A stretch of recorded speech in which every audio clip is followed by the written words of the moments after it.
ब्रह्मचर्य शब्द का मतलब है ब्रह्मन मतलब परम, चर्य मतलब मार्ग। वे परम के मार्ग पर हैं, या दूसरे शब्दों में वे छोटी चीजों से संतुष्ट होने को तैयार नहीं है। तो हर वो व्यक्ति जिसने अपने जीवन में कुछ सार्थक रचा है, उसने स्वाभाविक रूप से उन मामूली सुखों का त्याग किया है जो दूसरों के पास हैं। जब आप फिल्म बना रहे होते हैं, शायद आप ठीक से खाते या सोते नहीं होंगे। क्या आप दोपहर की झपकी लेते हैं, पत्नी के साथ बैठते हैं, नींद का मजा लेते हैं, परिवार के साथ खाते हैं? क्या आप ये सब करते हैं? आप सब कुछ छोड़ देते हैं क्योंकि आप कुछ रचना चाहते हैं, है ना? क्या ये हर उस आदमी या औरत के लिए सच नहीं है जिसने अपने जीवन में कुछ सार्थक किया है? यही बात ब्रह्मचर्य के साथ है।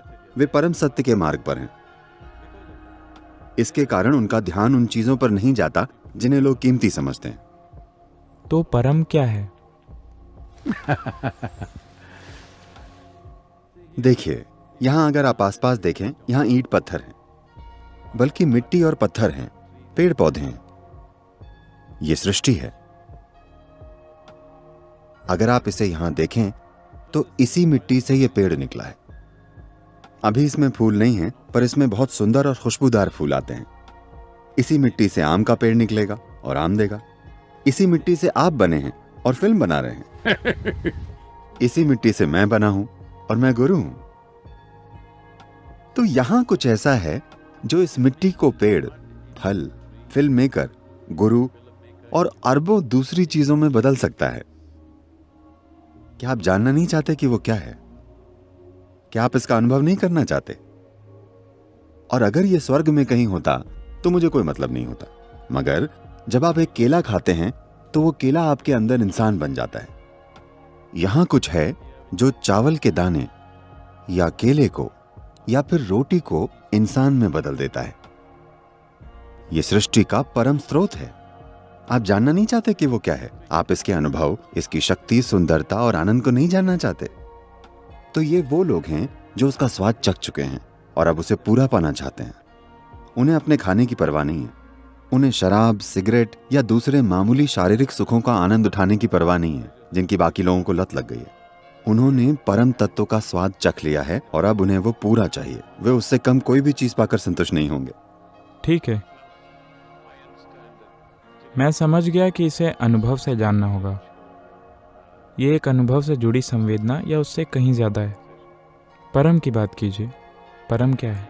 एक गुरु होने के नाते मेरा काम सिर्फ आपको उस परम का स्वाद चखाना है, ताकि आपके जीवन में हलचल मच जाए, आप दीवाने हो जाएं और उसे पाना चाहें। स्वाद चखने के बाद आपसे रुका नहीं जाएगा। तो आपका काम लोगों को दीवाना करना है? हाँ, क्योंकि लोग अगर आराम, सुरक्षा के नाम पर जीवन भर सोते रहते हैं तो वे अपना जीवन बर्बाद कर रहे हैं। उन्हें पूरा रास्ता तय करना चाहिए। ये मेरी इच्छा नहीं है, उनकी भी इच्छा है। क्योंकि अगर आप में कुछ करने की इच्छा है, अगर वो हो जाता है तो आप अगली इच्छा करेंगे, फिर अगली और फिर अगली। अगर आप अपनी इच्छा की प्रक्रिया को ध्यान से देखें तो पाएंगे कि आप किसी सीमित चीज को पाकर संतुष्ट नहीं होंगे, है ना?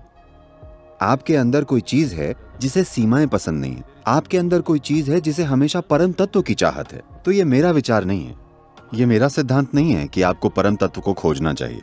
आप वैसे भी अचेतन तरीकों से परम तत्व को खोज रहे हैं। मैं कह रहा हूं कि अचेतन रूपों से खोजने पर आप हमेशा हताश बने रहेंगे और उसे पाने की संभावना बहुत कम होगी। आप जो खोजना चाहते हैं उसे सचेतन और फोकस्ड तरीके से खोजना बेहतर है। तो ब्रह्मचारी ऐसे लोग हैं, वे भी वही खोज रहे हैं जो आप खोज रहे हैं, मगर वे 100% चेतन होकर खोज रहे हैं। तो परम सत्य क्या है? क्या कोई और शब्द भी है? मेरा मतलब मैं शब्दों की तलाश कर रहा हूँ। तो परम सत्य क्या है? देखिए, हम किसी भी चीज पर सिर्फ वैसे विचार कर सकते हैं जैसे फिलहाल आप समझते हैं, ठीक है? अगर मैं कुछ ऐसा कहूं जो आपकी समझ से परे है तो ये आपको मेरी बात मानने या न मानने के लिए मजबूर करना होगा। मैं ऐसे फालतू के काम नहीं करना चाहता। मेरे ख्याल से ये एक घटिया मांग है कि आपको मुझ पर विश्वास करना होगा। तो अभी आपके जीवन में इसी पल यहां खड़े हुए आप देख सकते हैं कि जिसे आप मैं कहते हैं वो असल में आपने समय के साथ इकट्ठा किया है। आपके मन की बात करें तो ये छापों का एक बड़ा ढेर है। आपके शरीर की बात करें तो ये भोजन का एक ढेर है। तो आपने इसे इकट्ठा किया है। आप जो इकट्ठा करते हैं वो आपका हो सकता है, पर क्या कभी वो आप हो सकता है? नहीं। फिर आपका से परे आप क्या है? तो आप यहां मौजूद हैं, पर आप ये भी नहीं जानते कि मैं कौन हूं। तो ये मैं, फिलहाल हम इसे ऐसे देखेंगे, ये मैं ही परम सत्य है। ये मैं कोई साधारण मैं नहीं है। ये मैं एक रोटी को इंसान बना सकता है, एक केले को इंसान बना सकता है। ये कोई साधारण चीज नहीं है। ये मैं जो एक केले को इंसान बना सकता है, इसी ने इस ब्रह्मांड को भी बनाया है। ये कोई अलग मैं नहीं है। तो चुनाव सिर्फ ये है, या तो आप यहां सृष्टि के एक अंश के रूप में रहें, या आप खुद सृष्टा के रूप में मौजूद हो सकते हैं। फिलहाल यही परम सत्य है। परम इससे ज्यादा है, पर अभी यही परम है।